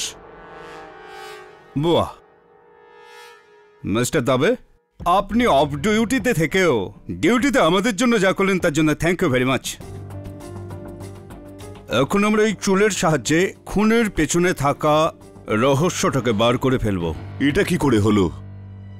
কুমার সাহেব তো আজ সকালে আমাকে ডেকেছিলেন। চলুন উকিল বাবু, বাইরে যাই। আসুন। আগে কুমার সাহেব আমাকে নিজেই বলেছিলেন যে উনি ওনার নতুন দলিল নিজের ছেলে বলরামের নামে করতে চাইছেন, আর এর জন্য আমি গতকাল সকালে হাভেলিতে গিয়েছিলাম। কিন্তু স্যার, ততক্ষণে অনেক দেরি হয়ে গেছে। তো কি এখন এই সমস্ত বিত্ত, এই সমস্ত সম্পত্তি গিরিজা দেবী ট্রাস্টের নামে হবে? আগে না, নতুন করে দলিল তৈরি করবার আগে কুমার এটাই চাইছিলেন যে সমস্ত টাকা এই ফান্ডেই যাক। এই গিরিজা দেবী ট্রাস্ট সেই ফান্ডটাই না যেটা সেই সমস্ত বিধবাদের জন্য যাদের স্বামী পুলিশে কাজ করতে করতে মারা গিয়েছেন? আগে হ্যাঁ, আর এটাকে পরিচালনা করেন এখানকার বিখ্যাত নেতা শ্রী রামচরণ সিং, আর পুলিশের পক্ষ থেকে ওটা দেখেন শ্রী ফতেহ সিং বাবু। তো যখন যে চলে গেছে তার যদি কোনো স্ত্রী না থাকে, না পুত্র থাকে, না কন্যা, এমন সময় সৎ ছেলের দাবিদার ওর মা হয়ে যায়, রাইট? রাইট রাজমাতা দেবী?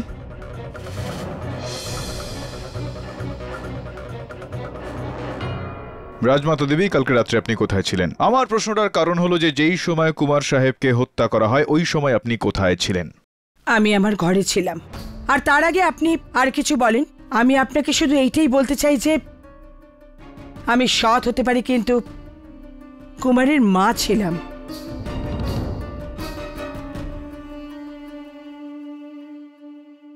একজন মা ছেলের প্রাণ নেওয়া তো দূরের কথা, স্বপ্নেও কখনো ভাবতে পারে না। আর এমনি তো কুমার সাহেবের প্রাণ ঘুমের মধ্যে গেছে। আচ্ছা, এইটা কে বলে দিল আপনাকে? কেননা যেই পোস্টমর্টেম রিপোর্টটা আমার কাছে আছে সেটার মধ্যে তো পরিষ্কার এটা লেখা রয়েছে যে জোর জবরদস্তি করে ওনার শ্বাস আটকে দেওয়ার কারণে হয়েছে। আরও একটা কথা, ওনার মৃতদেহের হাতে একটা চুল পাওয়া গিয়েছে। ইওর অনার, ওই চুলটা রাজমাতা দেবীর। ইনি কুমার সাহেবকে হত্যা করেছেন এর আগেই, যাতে কুমার সাহেব অন্য কাউকে নিজের সম্পত্তির ভাগিদার ঘোষণা করেন। তুমি এই সময় এখানে?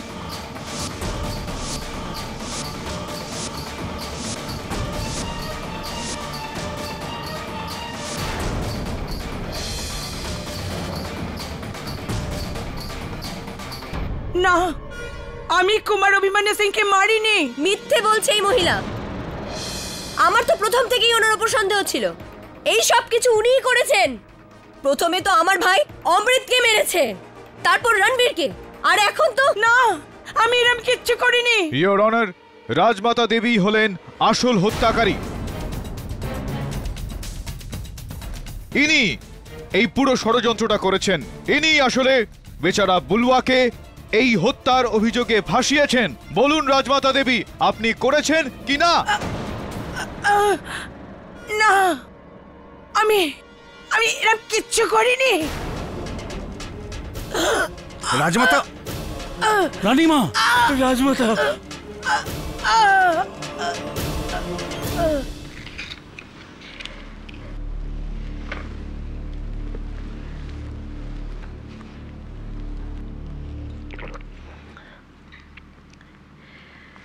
যদি এই ব্যথা আমার প্রাণটা নিয়ে নিত, কমপক্ষে একটা মায়ের উপর ছেলেকে মারার বদনাম তো হতো না। আমি মারবো অভিমন্যুকে? আপনি এই কথাটা মনেও আনবেন না রাজমাতা। এটা কারোর গভীর ষড়যন্ত্র। কেউ আপনার বংশের উপর আঘাত হানতে চাইছে, ফাঁসাতে চাইছে আপনাকে। কিন্তু কে? ভুলুয়া, কাজরি? কিন্তু ওরা দুজন তো পুলিশের হেফাজতে আছে। তাহলে এরকম কি যে এই রাজবাড়ির উত্তরাধিকারীর শত্রু? যেই হোক, বেশি দিন বাঁচতে পারবে না। আর কোনো কিছু ঘটে যাওয়ার আগেই আমি এই গল্পটাকে এখানেই শেষ করে দিতে চাই। এই জন্যই আমি রাজবিনী বাবুকে আজ রাতেই আসতে বলেছি উইল নিয়ে। এখন আমি কুমার সাহেবের শেষ ইচ্ছেটা অবশ্যই পূরণ করব। সমস্ত সম্পত্তি না গিরিজা দেবী ট্রাস্টের নামে হবে, না আমাদের। এখন আমি ওটা বুলুয়ার নামে করব। এ আপনি কি বলছেন রাজমাতা? হ্যাঁ মহিপাল বাবু, হ্যাঁ অভিমন্যুই ঠিক ছিল। কাজরিয়ার বুলুয়ার সঙ্গে অন্যায় হয়েছে, খুব বড় অন্যায়। এটা আমার আর আপনার থেকে ভালো আর কেউ জানে না। এসব আমাদের পাপেরই শাস্তি পাচ্ছি আমরা। যদি আমরা ইতিহাস বদলাতে পারতাম, যদি সবকিছু ঠিক হয়ে যেত। কেডি কুমারের মৃত্যুর পর এবার বুলুয়ার ওপর থেকে সন্দেহ সরে যাবে। জজ সাহেব মনে করবেন এতে অন্য কারোর হাত আছে। বুলবার মাথা থেকে সন্দেহটা তখনই চলে যাবে যখন আসল খেলাড়িকে পাওয়া যাবে। এই কেসটাও এই দাবা খেলাটার মতো হয়ে গিয়েছে। দাবা খেলার মধ্যে সব থেকে গুরুত্বপূর্ণ গুটি এই রানী, আর যতক্ষণ রানী আছে ততক্ষণ রাজাকে খাওয়া খুবই কঠিন।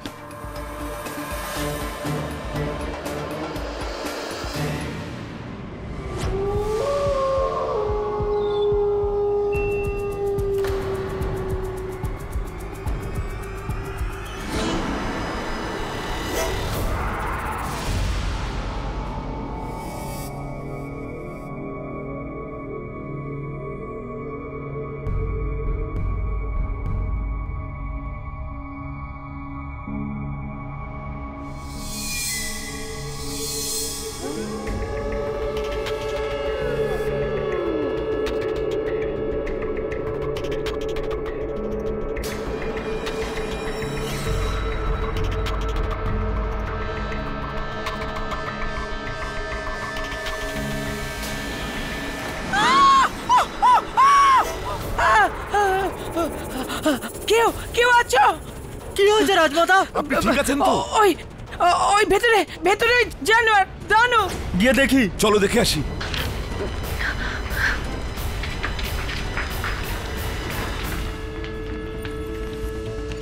চলো। ভেতরে তো কেউ নেই। মহিপাল বাবু কোথায়? যাও ওনাকে সাবধান করো, তাড়াতাড়ি। জো হুকুম রাজমাতা।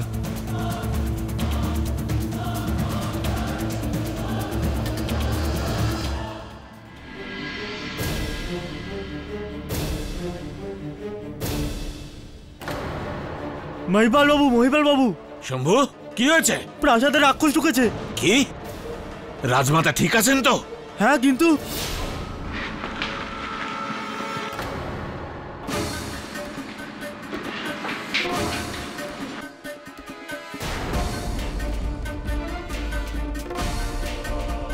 মহিপাল বাবু,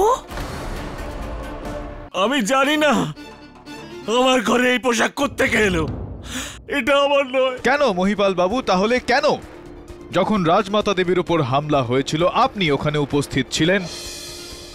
যখন কুমার সাহেবকে হত্যা করা হয় তখনও আপনি ওখানে উপস্থিত ছিলেন। কেন?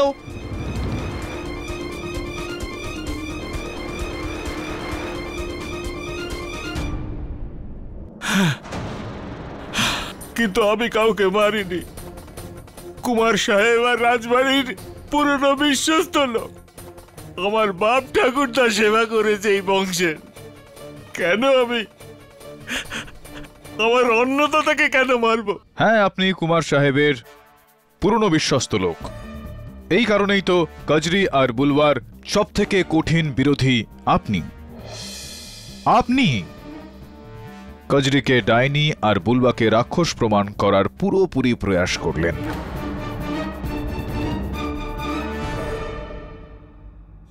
কোথাও এই বিশ্বাসের কারণে বুলবাকে ফাঁসানোর জন্য আপনি এই সমস্ত কিছু করেছিলেন, আর এই বিশ্বস্ততার কারণেই আপনার কুমার সাহেবের প্রাণ গেছে হয়তো। আপনি ঠিকই বলছেন উকিল সাহেব। কাজরিকে ফাঁসানোর পেছনে আমার আর রাজমাতারই হাত ছিল। আজ থেকে ২৬ বছর আগে বল্লভগড়ে যে খুন ভাঙা পুলের ঘটনার জন্য হয়েছিল, আমরা সেটার ফায়দা উঠিয়ে কাজরিকে ডাইনি বানিয়ে ওর ঘরে জাদুটোনার সামগ্রী ফেলে দিয়ে কাজরিকে ফাঁসিয়েছিলাম।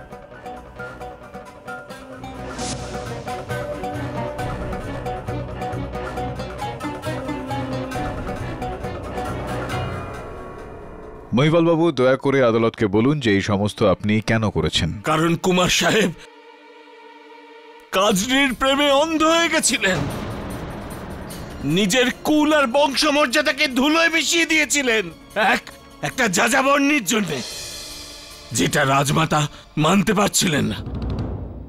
এমনকি আমি আপনার এই সত্যিতে কজরি দেবীর হারিয়ে যাওয়া বছরগুলো তো ফিরে আসতে পারে না, কিন্তু আপনি সত্যি কথা বললে কজরির ছেলে বুলবার প্রাণ বেঁচে যেতে পারে ও ন্যায় বিচার পেতে পারে।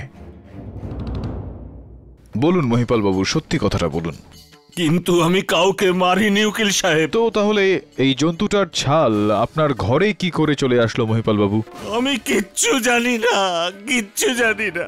জানতো যে কোনো ঘরের দিব্যি খেয়ে বলতে পারি আমি কাউকে মারিনি, কাউকে মারিনি জজ সাহেব, কাউকে মারিনি। মহিপাল বাবু, আমি চাইছি যে আপনি ছোট্ট একটা আমার কাজ করুন। এই নিন এটা, আর আমি চাই যে আপনি এখানে লিখুন যে আমি হত্যাকারী নই। লিখুন।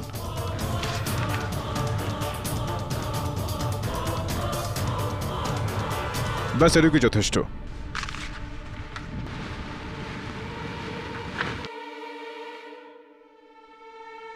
কেডি বাবু, কি চিন্তায় পড়লেন?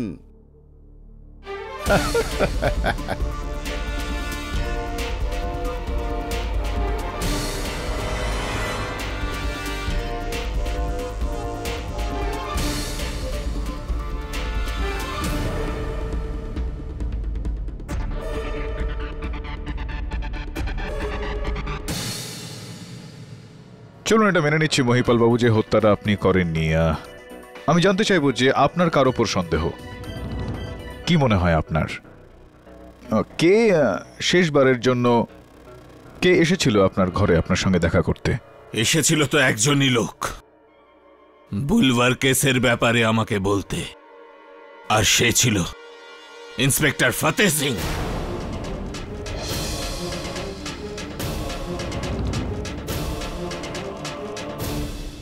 এটা কি সম্ভব নয় যে ফতেহ সিং জি এই ছালটা আপনার ঘরে রেখে দিয়ে আসেন? এটা কি সম্ভব? আসুন ফতেহ সিং বাবু, কাঠগড়ায় আসুন। হুজুর, এই মহিপাল মিথ্যে বলছে। আমি সব কিছুই করিনি। আমি বরং এই রাজমাতার ওপর হামলাও করেছিল।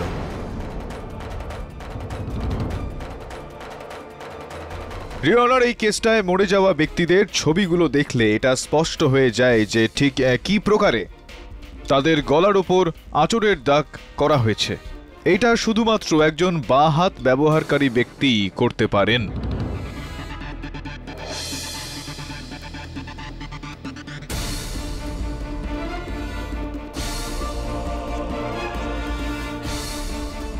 আর এই কেসের সঙ্গে জড়িত সমস্ত ব্যক্তি এডিসি মহিপাল বাবু সমেত রাইট হ্যান্ডেড, তার মানে ডান হাত তারা ব্যবহার করেন। কিন্তু আপনি ফতেহ সিং বাবু কোন হাত দিয়ে কাজ করেন আপনি? হ্যাঁ, আমি ডান হাতই ব্যবহার করি। পাক্কা? চলুন তাহলে এই প্যাডটার ওপর আপনি আপনার নামটা লিখে ফেলুন। কি হলো, নামটা মনে পড়ছে না?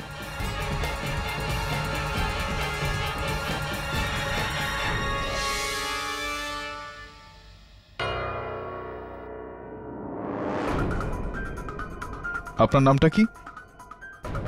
ফতেহ সিং। Your honour. ছি ছি ছি ফতেহ সিং বাবু, খুব খারাপ হাতের লেখা আপনার। ফতেহ সিং বাবু, সত্যি হয়তো আপনার হাতের লেখা খুবই খারাপ, আর নয়তো মিথ্যা কথা বলছেন আপনি, আর নয়তো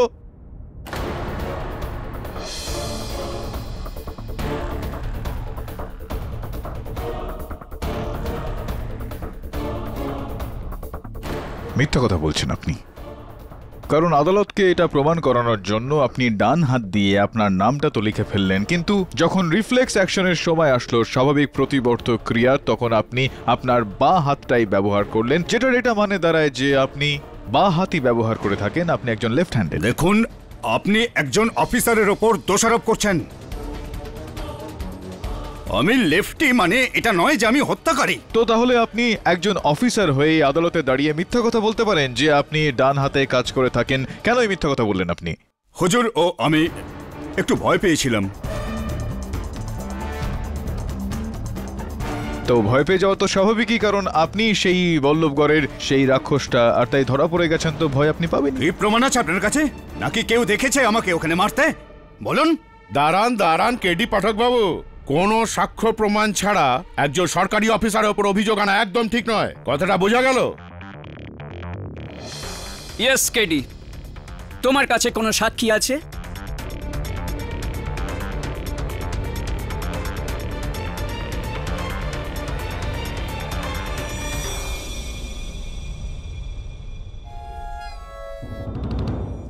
আমার কাছে প্রত্যক্ষদর্শী সাক্ষী রয়েছে, যেই কারণে আমরা সবাই এখানে এই আদালতে উপস্থিত রয়েছি।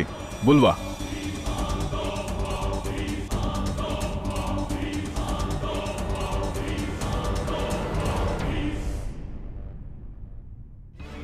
বুলবা, তোমার উপর যে গুলি চালিয়েছিল তুমি ওকে দেখেছিলে না? কে চালিয়েছিল তোমার উপর গুলি?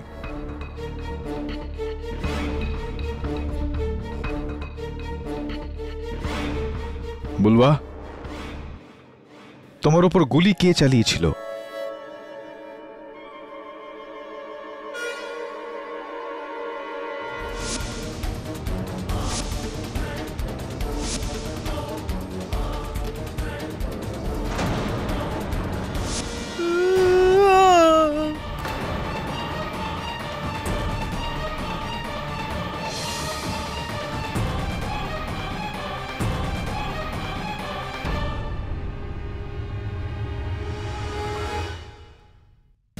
ইয়নার, প্রত্যক্ষদর্শী সাক্ষীর এটা বক্তব্য যে ওর ওপর ফতেহ সিং বাবু গুলি চালিয়েছিলেন। ফতেহ সিং বাবু। কিন্তু এ তো কাউকে দেখেইনি। এটা আপনার ভুল ধারণা ফতেহ সিং বাবু। আপনি যখন জঙ্গলে লুকিয়েছিলেন তখন বুলওয়া আপনাকে গুলি চালাতে দেখেছিল। এ মিথ্যে কথা বলছে, আমি ওই জঙ্গলে ছিলামই না। বুলওয়া আপনাকে খুব স্পষ্টভাবে জঙ্গলে দেখেছিল। আপনি রণবীর সিং এর বন্দুকটা চুরি করেন, ওর ওপর গুলি চালান, আপনি রণবীরকে হত্যা করেছেন। দেখুন উকিল বাবু, আপনি কিন্তু যা খুশি বলে যাচ্ছেন, যখন আমি বলছি যে এ আমাকে দেখেইনি ওখানে। ও ওখানে আপনাকে দেখেছে, আপনি জঙ্গলে ছিলেন। হুজুর এই লোকটা মিথ্যে বলছে, যখন আমি জঙ্গলে ছিলামই না। আর এসব আমি কেন করব হুজুর? কুমার সিং বাবুর 70 কোটি টাকার সম্পত্তি কোনো ভাগিদারের কাছে না গিয়ে গিরিজা দেবী ট্রাস্টের কাছে যাবে এই কারণে। কিন্তু হুজুর, এনার ওই ট্রাস্টের সঙ্গে কিসের সম্পর্ক? পুলিশ উইডো ফান্ড একটা, ইওর অনার, যেটার কর্ণধার ফতেহ সিং বাবু, ঠিক কি না? হ্যাঁ, কিন্তু ওই ট্রাস্ট তো রামচরণ বাবুর। হ্যাঁ, রামচরণ বাবুর এটাই বক্তব্য যে আপনি রামচরণ বাবুর সঙ্গে জোট বেঁধে এই ষড়যন্ত্রটা তৈরি করেছিলেন যাতে ওই 70 কোটি সম্পত্তিটাকে নিয়ে আপনারা দুজন বেপাত্তা হয়ে যান এখান থেকে। কি এটা কি ঠিক কি না? কিন্তু এটা আপনাকে কি বললো? আরে রামচরণ বাবু পুলিশকে বয়ান দিয়েছে, এটা আপনাদের টিমকে এই বয়ানটা দিয়েছে, আর আপনি জানেন না। হ্যাঁ, কিন্তু এই আইডিয়াটা আমার ছিল না, সমস্ত প্ল্যানটা ওনার ছিল। হ্যাঁ, প্ল্যানটা ওনার ছিল, কিন্তু এই গোটা বিষয়টা আপনিও তো শামিল ছিলেন কিনা? হ্যাঁ ছিলাম। হত্যাটা আপনি করেছেন কিনা? ওনার কথা মতোই হয়তো করেছেন কিনা? হ্যাঁ করেছি।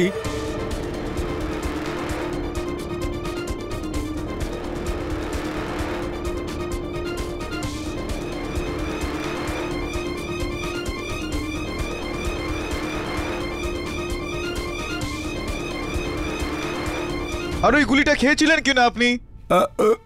গুলি মানে ওই যে গুলিটা আমি আপনাকে খাইয়েছি সেটা আপনি গিলে ফেলেছেন। আর বাস্তবে রামচরণ বাবু এরকম কোনো বয়ান দেননি। এই নিন আরো একটা এই গুলি খেয়ে নিন, মুখের স্বাদটা একটু পাল্টে যাবে। নিন। আর মুখের স্বাদটা একটু বদলে নেওয়ার পর আপনি একটু বাকি গল্পটা মহামান্য আদালতকে শোনান। কুমার অভিমন্যু সিং নিজের কোটি টাকা সম্পত্তি গিরিজা দেবী ট্রাস্টে দিতে চেয়েছিলেন। যখন ব্যাপারটা জানতে পারলাম তো আমি আর রামচরণ সিং মিলে প্ল্যান করলাম যে যখনই আমরা এই সম্পত্তি পাবো তখন আমরা পালিয়ে যাব। কিন্তু জানি না কি হলো, কুমার নিজের ভাবনা বদলে দিল। তখন উনি নিজের সম্পত্তি অমৃতকে দেবার পরিকল্পনা করতে লাগলেন। তখন আমি ভাবলাম যে ওই পুরনো সাপের সুযোগটা নেই। কজরি আর বুলুয়া, আমি একটা নকল জানোয়ারের পোশাক বানালাম আর অমৃতকে মেরে দিলাম।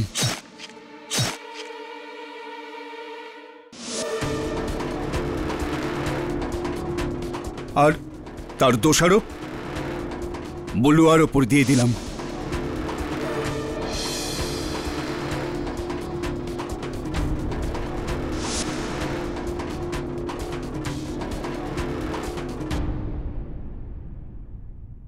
কিন্তু হুজুর, তারপর এই কেডি পাঠকই বলুয়াকে জামিন করালো, আর এদিকে রণবীরকে উত্তরাধিকারী করতে চাওয়া হলো।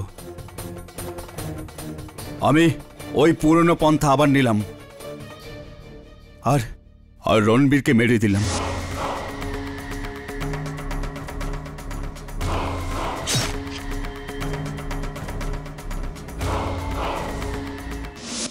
রণবীরের বন্দুকটা নিয়ে আমি বলুয়াকে আহত করলাম। এরপর আমার মনে হলো যে সমস্ত সম্পত্তি ট্রাস্টের হাতে চলে যাবে। কিন্তু আবার আমাকে উকিল রাজওয়ানি বলল যে দলিল বুলুয়ার নামে করে দেবার প্রস্তুতি চলছে। তো ব্যাস, আমি ওই রাতে সবার আগে কুমারকে মেরে ফেললাম।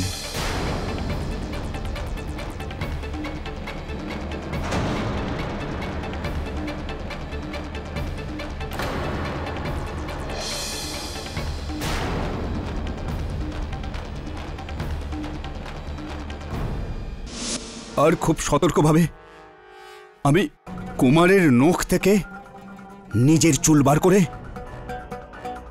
রাজমাতার চুল ওখানে রেখে দিই। কিন্তু যখন রাজমাতা ওটাই নিশ্চিত করলেন যে যেটা কুমার করেছিল, তো আমি ওনাকে মারবার অসফল চেষ্টা করি।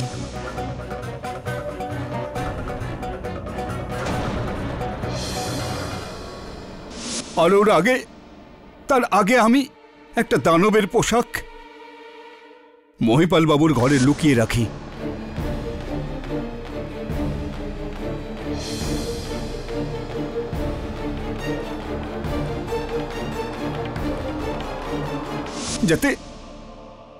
যাতে যদি বুলুয়া বেঁচেও যায় তো সন্দেহটা ওর ওপর যায়, আমার ওপর নয়।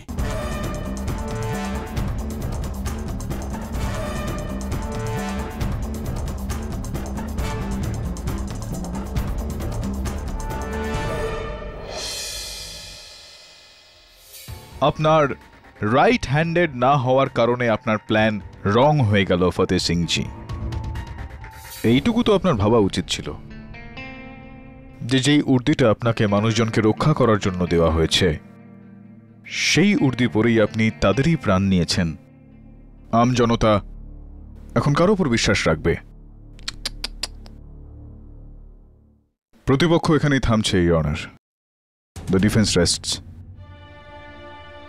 এই আদালত ইন্সপেক্টর ফতে সিংকে অমৃত সিং, রণবীর সিং আর কুমার অভিমন্যু প্রতাপ সিংকে খুনের অভিযোগে অপরাধী মনে করে এক্ষুনি হেফাজতে নেবার আদেশ দিচ্ছে। আর তার সাথেই কাজরি দেবীর বিরুদ্ধে মিথ্যে সাক্ষ্য দেবার অপরাধে মহিপাল সিং আর রাজমাতা সিদ্ধি দেবীকেও হেফাজতে নেবার হুকুম দিচ্ছে।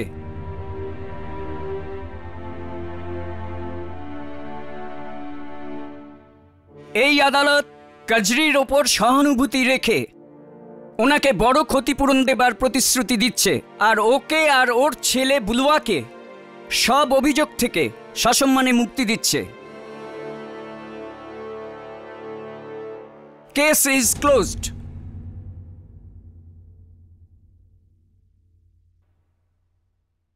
কেডি বাবু, এবার আমি বুঝতে পারলাম। আপনার নামের ফুল ফর্ম জানার সুযোগটা আমার হাত থেকে বেরিয়ে গেল। চিন্তার কোনো কারণ নেই শেখাবত বাবু, এই সুযোগটা অনেকের হাত থেকেই বেরিয়ে গিয়েছে আগেও। ঠিক আছে, কেডি নাই বা হলো, কেটারই ফুল ফর্মটা বলে দিন। অনলি কে? কোনো বিদ্বান ব্যক্তি এটা বলেছিলেন শেখাবত বাবু, যে অসম্পূর্ণ জ্ঞান অজ্ঞতার থেকেও বেশি বিপজ্জনক হয়ে থাকে। Half knowledge is more dangerous than ignorance.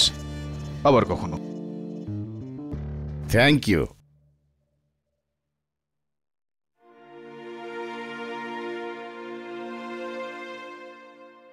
এটা সত্যি যে মায়ের ভালোবাসা থেকে বড় এ পৃথিবীতে আর কিচ্ছু নেই।